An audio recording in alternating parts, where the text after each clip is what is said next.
Obrigado. Não, né? Então, quem está aí presente? Boa tarde, senhor presidente. Boa tarde, senhor presidente. Doutor Rudinei Oliveira, presente. Rudinei Oliveira. Então, doutor Rudinei, o senhor pode exercer, então, a sustentação pelo prazo regimental. Muito obrigado, senhor presidente.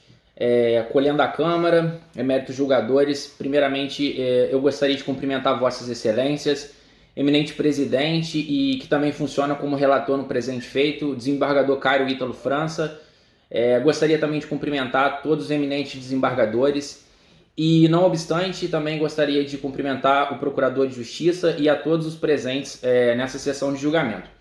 Excelências, trata-se de recurso de apelação que foi interposto pela defesa em face de sentença penal condenatória que foi proferida pelo juiz da 2ª Vara da Comarca de Valença, que impôs ao apelante uma reprimenda de 5 anos e 10 meses de reclusão em regime inicial semiaberto pela suposta prática ainda do crime previsto no artigo 33 da Lei 11.343.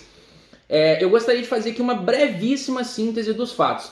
Excelências, conforme narra a denúncia, policiais militares eles estavam em patrulhamento de rotina quando tiveram a atenção voltada para 2 indivíduos que, ao perceberem a presença da viatura, teriam começado a correr em fuga.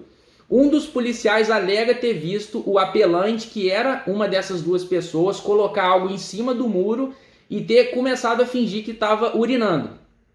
Foi efetuada a abordagem ao apelante pelos policiais militares. Em cima do muro foi arrecadada uma bolsa contendo 5,7 gramas de cocaína e R$82. Os policiais militares eles também abordaram essa segunda pessoa, que se chama Rodrigo. E este rapaz ele supostamente teria ido até o bairro onde mora o apelante para comprar drogas para consumo e também supostamente teria dado esses R$50 ao apelante para a compra de entorpecentes. Excelências, diante dos fatos, o apelante ele foi preso em flagrante e denunciado pela suposta prática do crime previsto no artigo 33 da Lei de Drogas. Desembargador Cairo Ítalo, a condenação do apelante ela é completamente injusta e tem amparo somente na palavra dos policiais. A denúncia ela versa especificamente, excelência, sobre o verbo vender, o que em nenhum momento foi confirmado em juízo pelo suposto usuário Rodrigo, porque ele não foi encontrado e o Ministério Público ele desistiu da sua oitiva.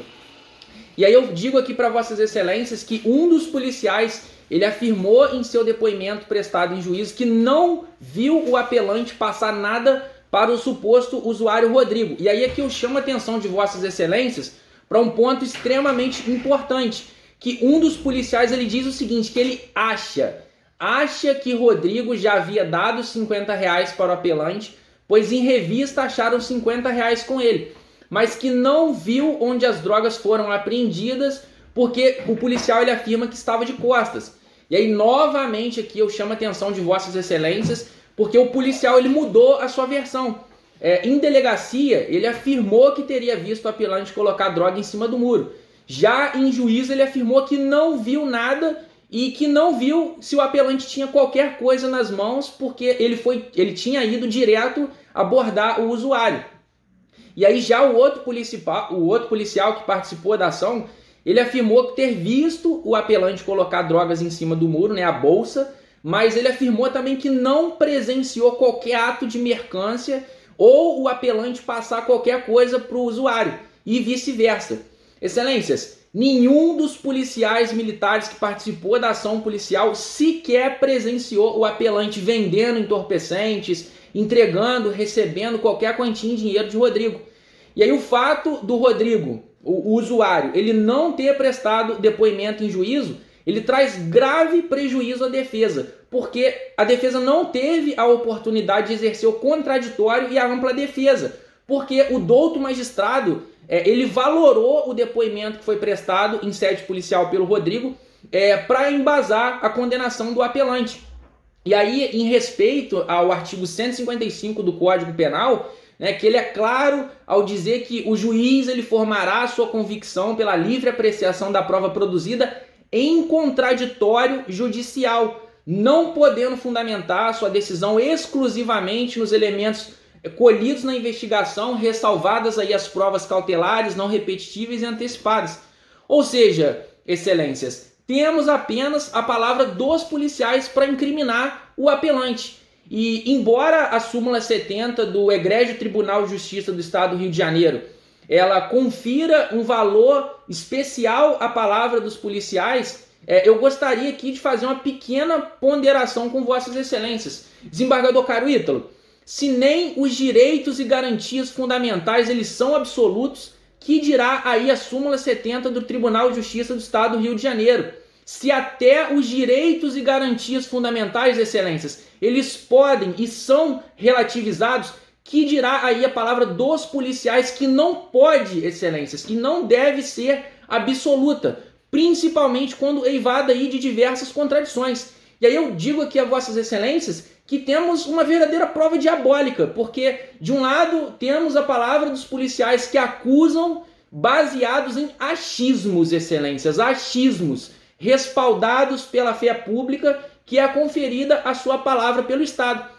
E do outro temos apenas a palavra de um dependente químico, o apelante, que, abre aspas, é conhecido aí da guarnição.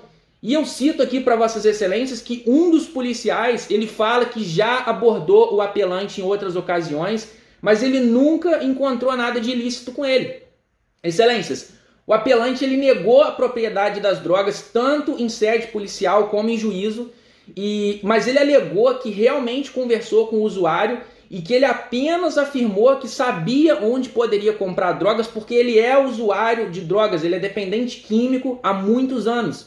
Inclusive o pai do apelante ele prestou depoimento em juízo e embora ele tenha prestado esse depoimento na qualidade de informante, ele ratificou que o filho realmente ele é usuário de drogas. Excelências, diante de tudo que eu expus para vocês, para vossas excelências aqui, o que a defesa requer nesse momento é a absolvição do apelante, nos termos do artigo 386, inciso 7º do Código de Processo Penal, porque não há prova inequívoca de que o apelante realmente tenha praticado o delito previsto no artigo 33 da Lei de Drogas, devendo prevalecer o princípio do indúbio pro réu. E aí, caso não seja atendido o pleito defensivo com relação ao apelo absolutório, a defesa entende que a dosimetria da pena ela deve ser revista e modificada. Desembargador Caro Ítalo, na segunda fase da dosimetria da pena, foi reconhecida pelo douto magistrado a agravante prevista no artigo 61, inciso 2, a linha J do Código Penal, pelo crime ter sido cometido na pandemia e o apelante supostamente ter se valido aí dessa circunstância para a prática delitiva. E aqui a defesa gostaria de consignar todas as vênias, porque não há qualquer nexo de causalidade entre o crime supostamente praticado pelo apelante com o estado de calamidade pública. E eu afirmo aqui para vossas excelências que não houve diminuição no contingente da Polícia Militar do Estado do Rio de Janeiro, que continuou trabalhando desde o início da pandemia até o presente dia, 24 horas por dia, 7 dias por semana, todos os dias do ano, mesmo com a pandemia. E aí eu digo para vossas excelências que a prática do crime durante o período da pandemia não autoriza a incidência automática da referida agravante. Excelências, é necessário que fique comprovado que o agente ele realmente se aproveitou dessa circunstância para a prática delitiva. E não há nos autos qualquer indício disso. E aí eu cito aqui para vossas excelências diversos precedentes dos tribunais superiores que apontam nesse sentido. O HC 625, 645 de relatoria do ministro Félix Fischer, o HC 632019 também de relatoria do ministro Félix Fischer, por fim, mais um outro HC 629981 do ministro Joel Ilan. Excelências, com relação à segunda fase da dosimetria da pena, diante de tudo que foi argumentado e com base em diversos precedentes dos tribunais superiores, o que a defesa requer é um não reconhecimento da referida agravante. E já me encaminhando para o final aqui desta peroração, na terceira fase da dosimetria da pena, o douto magistrado ele negou o tráfico privilegiado sob o seguinte argumento, abre aspas, como visto em sua FAQ, o réu ostenta duas condenações, ainda que sem trânsito em julgado, quais sejam os processos que é um processo de furto, e o processo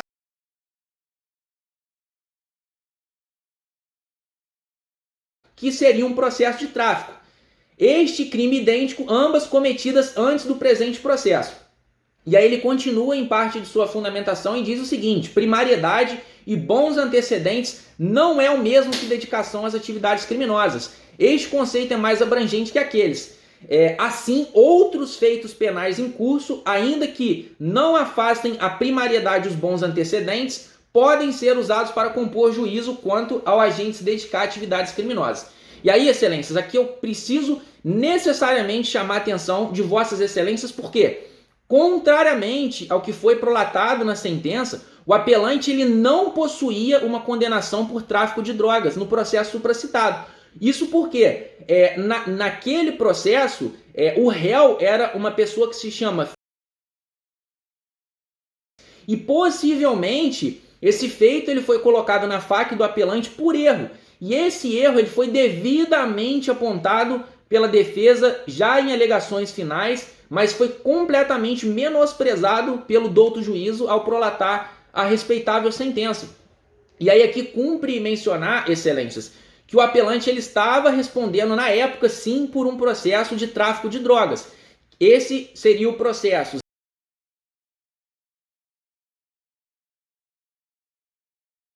No entanto, desembargador Caio Ítalo, no final da persecução penal, o crime inicialmente imputado ele foi desclassificado por artigo 28 da Lei de Drogas. E aí o Ministério Público, na época, ele irresignado com essa decisão, ele recorreu dessa sentença e o recurso de apelação foi julgado e por 2-1, o pleito condenatório ele foi provido. E aí eu chamo a atenção aqui também de Vossa Excelência, desembargador Caio Ítalo, que o voto vencido nesse recurso foi o de Vossa Excelência que opinava pela absolvição, por ser mantida a absolvição do apelante.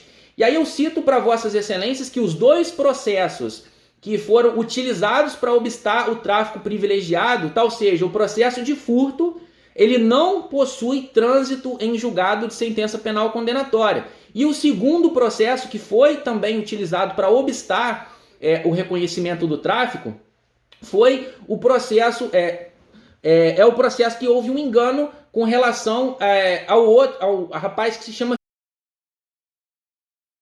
E aí, excelências, existe já um entendimento consolidado tanto no Supremo Tribunal Federal como no Superior Tribunal de Justiça que ações penais em curso sem trânsito em julgado não podem obstar o reconhecimento do tráfico privilegiado. E existem diversos precedentes nesse sentido e eu vou citar aqui apenas 2 para Vossas Excelências, que é o agravo regimental no HC 560, 561, de relatoria da ministra Laurita Vaz e também o HC 173806 com o relator Marco Aurélio.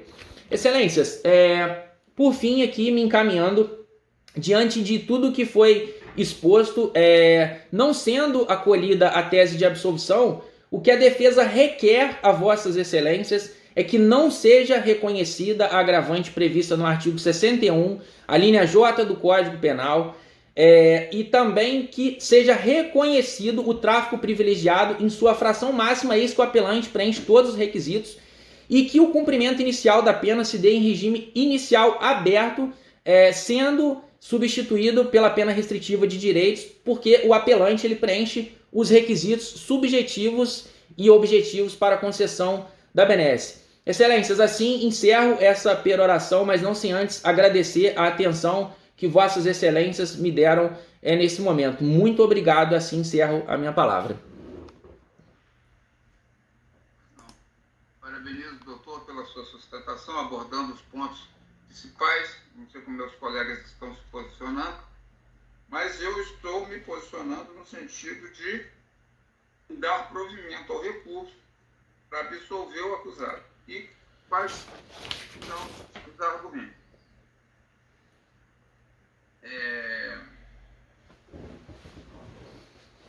Em passagem, eu quero falar que os juízes estão aplicando automaticamente essa agravante aí de crime cometido durante a pandemia.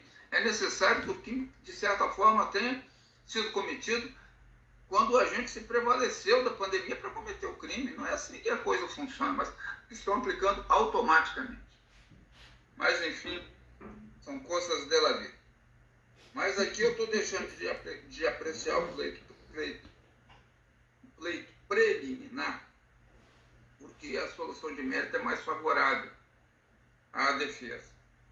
Botaram o acusado, é a defesa, eu detesto botar acusado. A defesa. Marco, bota aqui uma correção aqui. Não sei porque minha assessoria tem mania de botar isso, favorável ao acusado, favorável à defesa.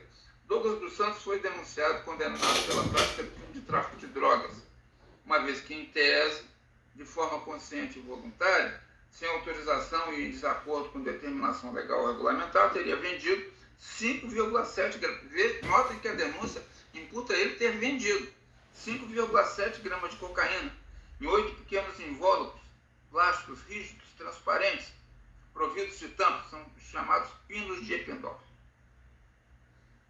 Eu estou entendendo que não há prova robusta de que a droga pertencesse, nem que ela foi vendida e nem que ela pertencesse ao acusado.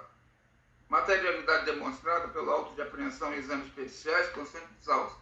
Autoria duvidosa. Eis que a versão defensiva, no sentido da falta de prova de o acusado ser o proprietário da pequena quantidade de drogas, 5 gramas, possui certa plausibilidade. É certo que devemos prestigiar a palavra dos agentes da lei, mas não podemos esquecer que ela deve guardar coerência e harmonia com o restante do conjunto probatório e com a tese acusatória, além de se adequarem à atipicidade do eventual crime imputado ou denunciado. Em caso as provas em desfavor do sentenciado se resumem às palavras dos policiais e da chamada testemunha, que ele foi ouvido só na fase policial, Rodrigo, que supostamente estaria adquirindo drogas com o acusado. Contudo, o Rodrigo não prestou declarações em juízo, não foi ouvido em juízo.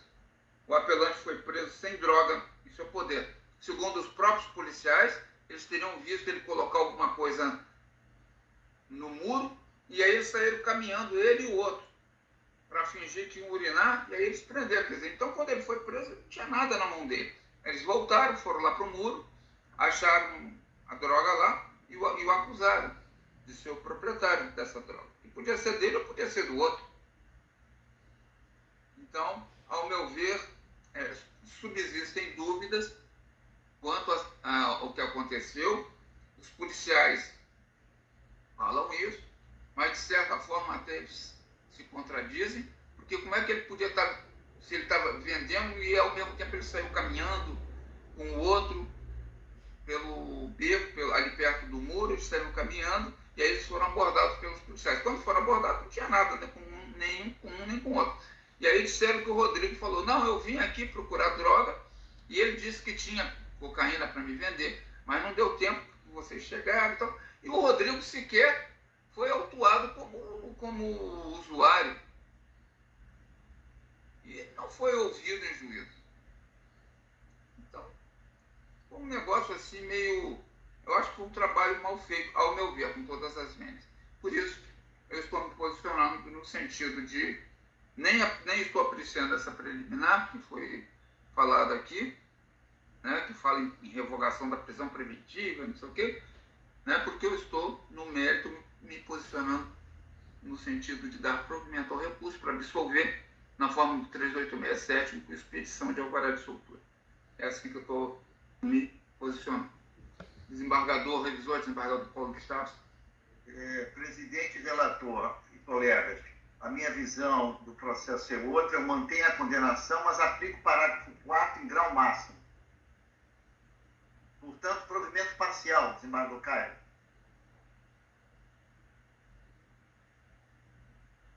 Desembargador Baldez. Presidente, eu fiz o voto, escutei também a sustentação do doutor advogado, e realmente aqui me parece que a prova tem fragilidades, quando muito haveria um artigo 28, né, Teria uma possibilidade até de desclassificação, que não seria possível por conta do princípio da correlação. Mas eu estou entendendo também com Vossa Excelência de que a prova é frágil, estou, então, portanto, acompanhando o relator. Então, Marcos, por unanimidade o recurso foi conhecido, por maioria, por maioria foi provido para absolver o acusado na forma do artigo 386, inciso 7º do Código de Processo Penal, com a expedição do respectivo alvará de soltura. Marco está nada. Eu não estou te vendo, Marco. Não estou vendo o Marcos. Acho que ele congelou. Congelou? É, que eu não estou vendo ele. Não. Marcos? Apareceu? Marco, por enquanto ainda não. Deixa eu apertar aqui no Galeria Grande. Congelado. Não, mas aqui eu tô ouvindo. Tá ouvindo? Então tá bom. Então, Marcos, é isso. Por unanimidade conhecido, por maioria provido para absolver o acusado, o apelante, na forma do artigo 386, inciso 7º, com expedição de alvará de soltura. Vencido o desembargador Paulo de Tarso, que dava provimento parcial ao recurso para, mantido o juízo de censura, fazer incidir o redutor do artigo 33, parágrafo 4º da Lei 11.343/06. Muito obrigado, senhor presidente. Muito obrigado, senhor presidente. Gostaria de desejar aí uma boa tarde de trabalho para Vossa Excelência, para o desembargador Paulo de Oliveira e também para o desembargador Paulo de Tarso. Boa tarde, Excelências. Parabéns. Presidente Cássio, Diga. para pedir desculpas pelo meu